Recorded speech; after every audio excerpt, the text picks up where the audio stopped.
আসসালামু আলাইকুম রহমতুল্লাহ। আমি মাহফুজ এমআর বিজ্ঞান মেলা থেকে আজকে একটা র্যান্ডম ভিডিও করব। আমার একজন স্টুডেন্টকে আমি ডাকবো আজকে একেবারে উইথ প্রিপারেশনে। আজকে ওদের পরীক্ষা হচ্ছে ফিজিক্সের অর্ধবার্ষিক পরীক্ষার। তবে আমি কেমিস্ট্রির একটা অধ্যায় নিয়ে ওকে র্যান্ডম কিছু প্রশ্ন করব। প্রস্তুতি নাই, তারপরও দেখা যাক ওর প্রিপারেশনটা কত দূর। রাকিব আসো। আরে আসো না, হবে না তো সেটা বুঝতেই পারতেছি। আসো দেখি কি মনে আছে, আসো সালাম দাও। আসসালামু আলাইকুম। আচ্ছা, আজকে তোমার কি এক্সাম ছিল? আজকে ছিল স্যার ফিজিক্সে। তাকাতে হয়, ক্যামেরার দিকে তাকাও, ওইদিকে আগে আসো। ফিজিক্সের পরীক্ষা ছিল। ফিজিক্সের পরীক্ষা ছিল আজকে? জি জি। তুমি দেখতে ভালো আছো, অত তোমার ক্যামেরা ভালো লাগবে না, তুমি খালি তাকায় আমি যোগ একটা প্রশ্ন করবো, প্রশ্ন করে অ্যান্সার করার চেষ্টা করবো। আজকে আমি তোমাকে, যদিও আমি ঘোষণা করছি জীবাশ্ম জ্বালানি, তোমাদের একটা অধ্যায় আছে বলে, তাই না? হ্যাঁ। কত অধ্যায় এটা কেমিস্ট্রির? একাদশ অধ্যায়। আচ্ছা, একাদশ অধ্যায়ের আমি কিছু র্যান্ডম প্রশ্ন করবো, একদম বেসিক লেভেলের, ঠিক আছে? আশা করছি তুমি কিছু হলেও অ্যান্সার করতে পারবা, যদিও প্রিপারেশন একটু কম, কিন্তু এক্সাম কিন্তু প্রিপারেশন ছাড়াই দিতে হয়, এটা কিন্তু নিয়ম। তুমি বেসিক কতটা কমপ্লিট আছে সেটা, বেসিক কখনো প্রিপারেশন নিয়ে প্রিপারেশন নিলে তো এক্সামে পারবাই, তাই কি না? প্রিপারেশন ছাড়া কী ধরনের পারফরমেন্স করো সেটা একটু আসলে দেখার বিষয়। আমি তোমাকে প্রথম প্রশ্ন করতে চাই যে হাইড্রোকার্বন কি? কারেক্ট, যেহেতু অধ্যায়টা জীবাশ্ম নিয়ে। জীবাশ্ম কি বলতে পারবা? জীবাশ্ম জিনিস মৃত যেগুলো প্রাণী উদ্ভিদ যখন হাজার হাজার ধরে মাটির নিচে থাকে, বছর ধরে হাজার হাজার বছর ধরে মাটির নিচে থাকে, এবং এখন যেগুলো পাওয়া যাচ্ছে বা হাজার হাজার বছর ধরে যেগুলো তোলা হচ্ছে এবং সেটা আমাদের নিত্য প্রয়োজনীয় ব্যবহার কাজে লাগিচ্ছে, সেগুলো হচ্ছে জীবাশ্ম। যেমন ব্যবহার কাজে লাগে বলতে ethane, propane, methane, butane, gas অথবা তেল, গ্যাস তেল, হ্যাঁ এগুলা মানে হাজার হাজার বছর ধরে বা হাজার হাজার কোটি বছর ধরে, তাই কি না? জি। আমাদের মৃতদেহ যেগুলো মাটির নিচে চাপা পড়ে বিভিন্ন এলিমেন্টের প্রভাবে, হ্যাঁ, তেল গ্যাস যার ফলে আমরা পাই, সেগুলাই মূলত জীবাশ্ম, এবং সেটা জ্বালানি হিসেবে ব্যবহৃত হয়, তাই তো? আচ্ছা, আমি প্রশ্ন করতে চাই হাইড্রোকার্বন কি? হাইড্রোকার্বন হচ্ছে হাইড্রোজেন এবং কার্বনের, একটু কাইন্ডলি। হাইড্রোকার্বন হচ্ছে হাইড্রোজেন এবং কার্বনের সমন্বয়ে গঠিত একটা যৌগ। হাইড্রোকার্বনে কি কি থাকে তাহলে? হাইড্রোজেন আর কার্বন ছাড়া অন্য কিছু থাকতে পারে না? অন্য কিছু না, হাইড্রোজেন আর কার্বন। আচ্ছা, তুমি বলো যে হাইড্রোকার্বন কত প্রকার? দুই প্রকার। কি কি স্যার? একটা হচ্ছে অ্যালিফ্যাটিক আর হচ্ছে অ্যারোমেটিক। অ্যালিফ্যাটিক হাইড্রোকার্বন কি? অ্যালিফ্যাটিক হচ্ছে এটা চর্বি জাতীয় হাইড্রোকার্বন। অ্যালিফ্যাটিক আবার হচ্ছে দুই প্রকার, একটা হচ্ছে মুক্ত শিকল, একটা হচ্ছে বদ্ধ শিকল। অ্যারোমেটিক হাইড্রোকার্বন জিনিসটা কি? অ্যারোমেটিক ওটা হচ্ছে স্যার সুগন্ধি যুক্ত, অ্যারোমা মানে সুগন্ধি। একটা সাবান ছিল জানো, আমরা ব্যবহার করছি, আমরা যখন ছোট ছিলাম, অ্যারোমেটিক সাবান। এখন পাওয়া যায় না, এখন তো অনেক সাবান আসছে, অ্যারোমা সেখান থেকে আসছে, তাই না? অ্যারোমা সুগন্ধিযুক্ত। তোমাদের সিলেবাসে কি অ্যারোমেটিক? না, অ্যারোমেটিক নাই স্যার, শুধু অ্যালিফ্যাটিক নেই। আচ্ছা, অ্যারোমেটিক হাইড্রোকার্বন একটা উদাহরণ দিতে পারবা? অ্যারোমেটিক ধরেন বেনজিন আছে, ন্যাপথলিন আছে। ওকে, ন্যাপথলিন দেখছো কখনো? না। ন্যাপথলিন বডি দেখোনি? হ্যাঁ দেখছি তো, ছোট সাদা সাদা বডি দেওয়া হয়, সিটেনেজেড সংকেত। হ্যাঁ, গুড। আচ্ছা, অ্যালকেন কি? অ্যালকেন সম্পৃক্ত হাইড্রোকার্বন কি আসলে সেটা বলো। সম্পৃক্ত হাইড্রোকার্বন স্যার হচ্ছে মানে ওই কার্বন আর হচ্ছে হাইড্রোজেনের যে বন্ধন, ওই বন্ধনে ওই দুই পাশে দুটা কার্বন মুক্ত অবস্থায় থাকবে, এটা হচ্ছে সম্পৃক্ত। আচ্ছা, মুক্ত অবস্থায় থাকে, সেটা কি সম্পৃক্ত? তাহলে তুমি বলো যে মুক্ত শিকল হাইড্রোকার্বন তাহলে কি? এটাই তো, একটা কার্বন কার্বন এক বন্ধন থাকবে এবং সেটা মুক্ত অবস্থায় থাকবে, তাহলে কি সেটা? এটা মুক্ত শিকল হাইড্রোকার্বন। মুক্ত শিকল হাইড্রোকার্বন অ্যাকচুয়ালি কার্বনের দুই প্রান্তের কার্বন মুক্ত অবস্থায় থাকবে, তাই না? কার্বনের শিকল। কিন্তু সম্পৃক্ত হাইড্রোকার্বন হচ্ছে কার্বন কার্বন একক বন্ধন বিদ্যমান থাকে, হ্যাঁ ঠিক কিনা? জি। আচ্ছা, এক উদাহরণ দাও তো এরকম। কোনটা? এই একক বন্ধন বিদ্যমান আছে এরকমের। মিথেন এটা আসলে কি? অ্যালকিন নাকি অ্যালকাইড? এটা হচ্ছে অ্যালকেন। গুড। অ্যালকেন সমগোত্র শ্রেণী কি বলতে পারবা? সমগোত্র শ্রেণী হচ্ছে স্যার, এটা জানি, কি মনে পড়ছে না, থামেন। তাদের মূলক একই হবে এবং তাদের হচ্ছে কার্যকরী মূলক একই হবে, এবং কি হয় তাদের ভৌত রাসায়নিক ধর্ম অনেকটা মিলে যায়। এটা হচ্ছে সমগোত্রীয় যৌগ। একটা উদাহরণ দাও। একটা উদাহরণ দাও। অনেকগুলো আছে বোধহয়, তোমাদের বই একটা চার্ট আছে, মনে আছে? একটু মনে আসছে? কোনটা? হাতের বাম পাশে বইয়ের একটা ছোট্ট চার্ট আছে, সমগোত্র শ্রেণীর একটা উদাহরণ দেওয়া আছে। Methane, propane, butane. হ্যাঁ, এগুলো আসলে কি? মানে অনেকগুলো আছে। অ্যালকেন। তারপর আর কি আছে? কোনটা?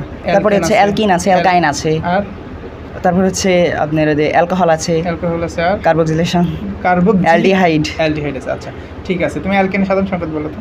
অ্যালকেন CN +2 একটা উদাহরণ দাও। Methane, propane, butane. বিউটেনের ইয়েটা বলো, সংকেতটা বলো। বিউটেন আছে স্যার 4 নম্বরে, তাহলে হচ্ছে C4 অ্যালকিনের একটা বলো তো। অ্যালকিনের বন্ধন কয়টা হয়? আচ্ছা অ্যালকিনের বন্ধন কয়টা হয় বলো। অ্যালকিনে কার্বন কার্বন দ্বিবন্ধন থাকবে। কার্বন দ্বিবন্ধন থাকবে। একটা কাজ করো তো তুমি, বলেন। অ্যালকিনের একটা, যদিও আমি সামনে ক্যামেরা দিয়ে করছি, লেখার কোনো ইচ্ছা ছিল না, কিন্তু এখন মনে হচ্ছে অ্যালকিনের একটা সংকেত তুমি ছোটো করে লিখবা, দেখি লিখো, এখানে লিখো। অ্যালকিনের যে কোনো একটা, ইথিন লিখো। অ্যালকিন কত থেকে শুরু হয়? অ্যালকিন ইথিন থেকে শুরু, 2 নম্বর থেকে। কিছু লিখতে হবে না, জাস্ট ইথিন তুমি লেখো, ইথিন লিখবা।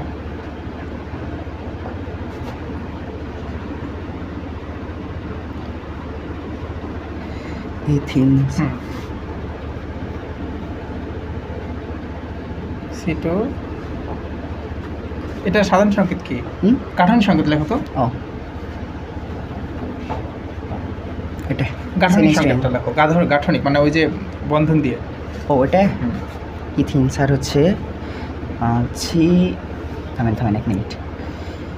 ওটা হচ্ছে C2 আটকাও, ক্যাপ লাগাও। কেন হলো এটা? দুইটা হলো আর এখানে ডাবল বন্ড কেন হলো? স্যার এটা হচ্ছে অ্যালকিনের ক্ষেত্রে ডাবল বন্ড। এখানে হাইড্রোজেন দুইটা কেন? এখানে দুইটা মোট 4টে টোটাল।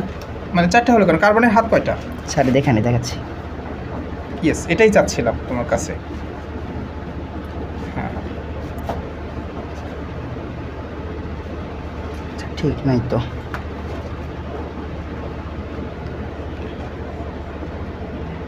1 2 3 4 1 2 3 4, কিন্তু একটা কার্বনের হাত কয়টা মেইনলি? 4টা।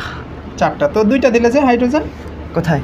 এই যে এখানে যে 2টা দিলে, এখানে 2টা তো হয়ে গেছে, আর 2টা দিতে পারবো। হ্যাঁ কারেক্ট, এটাই চাচ্ছিলাম, এটা হচ্ছে বেসিক। আটকাও, ঠিক আছে।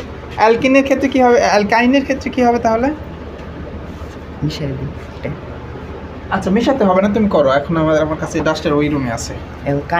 অ্যালকাইনের ক্ষেত্রে কিছু লিখতে হবে না, তুমি জাস্ট ইথাইন লিখবো। ইথাইন CH3 সরি, জাস্ট গাঠনিক সংকটটা আমি এটা চাচ্ছিলাম। এটা হ্যাঁ বুঝতে পারছি পারবা, ঠিক আছে আটকাও।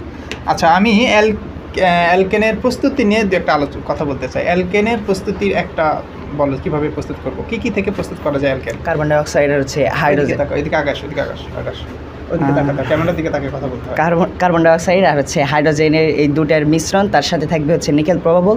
সেখানে দিতে হবে 250 ডিগ্রি সেলসিয়াস তাপমাত্রা। 200 দিলে সমস্যা আছে? 250 একদম ফিক্সড। শিওর? হ্যাঁ। আচ্ছা, নাকি 200 থেকে 250? শিওর। আচ্ছা, আমি যদি অ্যালকেনের সাথে হাইড্রোজেন যুক্ত করি তাহলে কি প্রভাবক হিসেবে থাকবে? কি স্যার? অ্যালকেনের সাথে যদি হাইড্রোজেন দিই তাহলে প্রভাবক হিসেবে কি থাকবে? নিকেল। আর তখন তাপমাত্রা কত হবে? 180 থেকে 200 ডিগ্রি সেলসিয়াস। আচ্ছা, আমরা এই প্রভাবকটা কেন ব্যবহার করি বলতে পারবো? তাপমাত্রা নিয়ন্ত্রণে সম্ভবত। তাপমাত্রা নিয়ন্ত্রণে মানে প্রভাবকের কাজ হচ্ছে বিক্রিয়ার গতিকে হ্রাস বা বৃদ্ধি করা, অন্য কোনো কাজ নয় কিন্তু। ঠিক আছে। এছাড়াও কখনো তাপমাত্রাকে কম বেশি করতে পারে। ঠিক আছে। আচ্ছা, আর তুমি আরেকটা উদাহরণ দাও অ্যালকেনের ক্ষেত্রে। অ্যালকিন গেল, কার্বন ডাই অক্সাইড গেল, আর কিভাবে আমরা অ্যালকেন প্রস্তুত করতে পারি?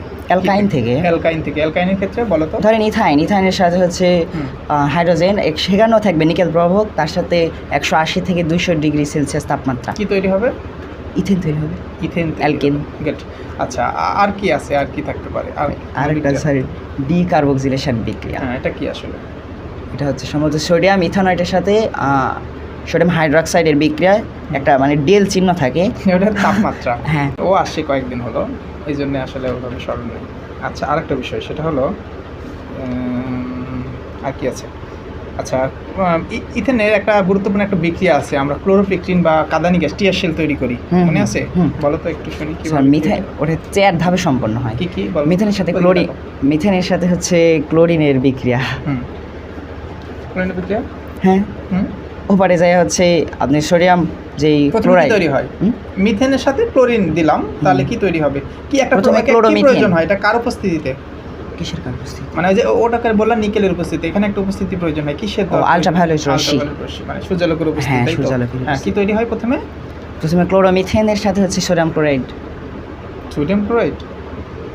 সোডিয়াম কোথায় পাচ্ছ তুমি? মিথেন দিচ্ছ আর ক্লোরিন দিচ্ছ, তাহলে সোডিয়াম কই আর থেকে আসলো?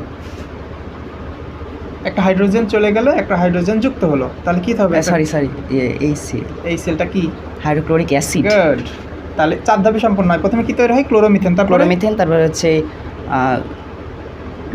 ডাইক্লোরোমিথেন, তারপর টেট্রাক্লোরোমিথেন, তারপর টেট্রাক্লোরোমিথেনটা আসলে কি এটা? এটাই কাদানি গ্যাস। কাদানি গ্যাস বা টিয়ার শেল। আমরা দেখি না টিয়ার শেল পুটুস করে মারে পুলিশে? 2024 সালে 2024 সালে জুলাই আন্দোলনে আমরা এটা বেশি দেখছি, তাই না? হ্যাঁ স্যার। আচ্ছা, এটা কি মানে কি করলে এই যে টিয়ার শেল যখন মারে তখন তো চোখ জ্বালা করবে, বোঝা যাচ্ছে। তো এখান থেকে আসলে রক্ষার জন্য মানে প্রয়োজনীয় ব্যবস্থা কি?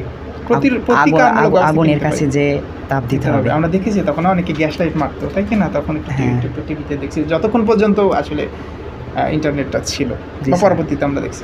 আচ্ছা, এটা তো গেল। আচ্ছা, অ্যালকিনের ক্ষেত্রে দিয়ে একটা বলো। অ্যালকিনের ক্ষেত্রে প্রস্তুতি বা অ্যালকিনের বিক্রিয়াগুলো দিয়ে একটা বলো। অ্যালকিন একটা আমি একটু বলে দিই, তুমি একটু সহজ করে দিই, যেহেতু তোমার প্রিপারেশন নাই আসলে। তুমি কোনটা? তুমি হচ্ছে ওই যে ওটা বলো। দুটো সম্ভবত আছে, একটা হচ্ছে ইথাইল ক্লোরাইড থেকে আর একটা হচ্ছে ইথানল থেকে। হ্যাঁ, আমি যেটা চাচ্ছিলাম সেটা হলো হচ্ছে ওই যে পটাশিয়াম পারম্যাঙ্গানেটের জাইমান অক্সিজেনের সাহায্যে। ইয়েস, ওইটা বলো। আর একটা ব্রমিন দ্রবণ বলতে পারো। ব্রমিন দ্রবণ বিক্রিয়াটা, ব্রমিন দ্রবণটা বলো। ওইটাই বলি, ইথেনের সাথে হচ্ছে থাকবে পানি, তার সাথে থাকবে হচ্ছে জাইমান অক্সিজেনটা হচ্ছে পটাশিয়াম তৈরি হয় কিভাবে বলো তো? পটাশিয়াম পারম্যাঙ্গানেট আর হচ্ছে পটাশিয়াম হাইড্রোক্সাইড, এই দুটো বিক্রিয়া করে জাইমান অক্সিজেন তৈরি করবে। মানে জাইমান অক্সিজেনটা জিনিসটা কি? মানে কিভাবে এটা? জাইমান অক্সিজেনটা হচ্ছে ধরেন বিক্রিয়া করার পর যে অক্সিজেনটা তৈরি হবে ওটা অন্য গঠনের পূর্বে একটা কাজ করবে। ইয়েস, এটা ফ্রি রেডিক্যাল অবস্থায় থাকে, তাই কি না? জি। আচ্ছা, তখনই এর কাজ কি? জাইমান অক্সিজেনের কাজ কি আসলে? জাইমান অক্সিজেন দিয়ে পরিষ্কার করা হয় না কি করা? হ্যাঁ, পরিষ্কার করে। মানে এটা আসলে জাইমান অক্সিজেনের কাজ কি জানো? জাইমান অক্সিজেন হচ্ছে পরিষ্কারক বলতে কি, জাইমান অক্সিজেন কালারকে ভ্যানিশ করে। জি, ঠিক আছে। এটা আমরা কিন্তু টয়লেট ক্লিনারে ব্যবহার করে হয়ে থাকে সাধারণত, ঠিক আছে। তখন টয়লেট ক্লিনারের যে ময়লা সেটাকে ভ্যানিশ করে পরিচ্ছন্ন করে। প্যানকে যে পরিষ্কার করে এটা জাইমান অক্সিজেন করে, মানে অনুগঠনের আগেই তাকে কিছু কাজ করানো হয়। আচ্ছা, এই জাইমান অক্সিজেন যে পটাশিয়াম পারম্যাঙ্গানেট বলছো আর হচ্ছে পটাশিয়াম হাইড্রোক্সাইড, এছাড়াও আর কোথায় কিভাবে আমরা এই জাইমান অক্সিজেনটা পেতে পারি? আর কোনো উপায় আছে কিনা? আমি দেখিনি স্যার। দেখুনি, পটাশিয়াম ডাইক্রোমেটের সাথে আর একটা কিছু যুক্ত করতে হয়, কি বলো তো? তাহলেও তৈরি হয়। তোমাদের বইয়ে আছে এটা। পটাশিয়াম ডাইক্রোমেটের সাথে সোডিয়াম হাইড্রোক্সাইড নাকি? না, আরেকটা কি? সালফিউরিক অ্যাসিড বা মার্কিউরিক সালফেট, কোনটা? বলো কোনটা হবে? ইথানলের সাথে জাইমান অক্সিজেন তৈরি কখন হবে? এটা বিক্রিয়া করবে, কিন্তু জাইমান অক্সিজেনটা তো তৈরি হতে হবে আগে। তখন পটাশিয়াম ডাইক্রোমেটের সাথে সালফিউরিক অ্যাসিড যুক্ত হয়ে জাইমান অক্সিজেন তৈরি করে। এবং এটা আসলে কি তৈরি করে? জাইমান অক্সিজেনের সাথে ইথানল কি তৈরি করে? Ethanoic acid. এটা হ্যাঁ, বুঝতে পারছি। ইথানোয়িক অ্যাসিড আসলে কি? এটা অ্যাসিটিক অ্যাসিড। এর আসলে কাজ কি? অ্যাসিটিক অ্যাসিড স্যার ব্যবহার করা হয় ইয়াতে হচ্ছে ইথানিক অ্যাসিড থাকে হচ্ছে। আসলে কি বলা হয় বাজারে? এটাকে কি বলবো যে ইথানিক অ্যাসিড দেন, এ কথা বললে পাবে? কার্বনিক অ্যাসিড সম্ভবত না, কার্বনিক অ্যাসিড ওটা আলাদা। ইথানিক অ্যাসিডকে বাজারে গিয়ে ভিনেগার বলতে হবে। হ্যাঁ, কিসে ব্যবহার করা হয় এটা? রঙে না, নাকি আচার তৈরিতে ব্যবহার করা হয় প্রিজারভেটিভস হিসেবে। এটা প্রাকৃতিক প্রিজারভেটিভ কিন্তু, হ্যাঁ, তাই কি না? বা ওই ভুঁই আচার না, ইয়েস, সাদা ছত্রাক যাতে না আসে এই জন্য ব্যবহার করা হয়, বা ব্যাকটেরিয়া আক্রমণ থেকে রক্ষার জন্য। আমি লাস্ট একটা প্রশ্ন করবো তোমাকে, কোনটা থেকে ধরবো? আরেকটা ধরি, সেটা হলো ব্রমিন দ্রবণ। এটা খুবই গুরুত্বপূর্ণ, বুঝছো? ব্রমিন দ্রবণ জিনিসটা আসলে কি, পরীক্ষাটা কিভাবে করা হয়, কেন করা হয়? বই লেখা আছে যে ব্রোমিন যে দ্রবণ ওটা হচ্ছে লাল কালার, সিঁদুরটি। আচ্ছা, হ্যাঁ, বুঝতে পেরেছি। সিঁদুরের কালার লাল, ব্রোমিন কিন্তু সিঁদুরের একটা অংশ। ধরেন ইথিনের সাথে ব্রোমিন দ্রবণের একটা সংমিশ্রণ ঘটালে সেখানে হচ্ছে ব্রোমিনের যে লাল বর্ণ এটা অপসারিত হয়। কোনো কিছু কি সেখান থেকে বোঝা যায় হচ্ছে যে ইথিন বা ধরেন অ্যালকিন তো হচ্ছে অসম্পৃক্ত হাইড্রোকার্বন, সেখান থেকে বোঝা যায় যে ইথিনটা হচ্ছে অসম্পৃক্ত হাইড্রোকার্বন। অসম্পৃক্ত হাইড্রোকার্বনের জন্য এটা যেন বোঝা যায় ইথিনটা ওখান থেকে ওটা প্রমাণিত হয়। হাইড্রোকার্বন প্রমাণের জন্য ব্রোমিন দ্রবণ পরীক্ষা করা হয়। তার মানে অ্যালকাইনের ক্ষেত্রেও কিন্তু এটা ব্যবহার করা হয়। অ্যালকাইন আর হচ্ছে অ্যালকিনের ক্ষেত্রে, দুইটার ক্ষেত্রে ব্যবহার করা হয়।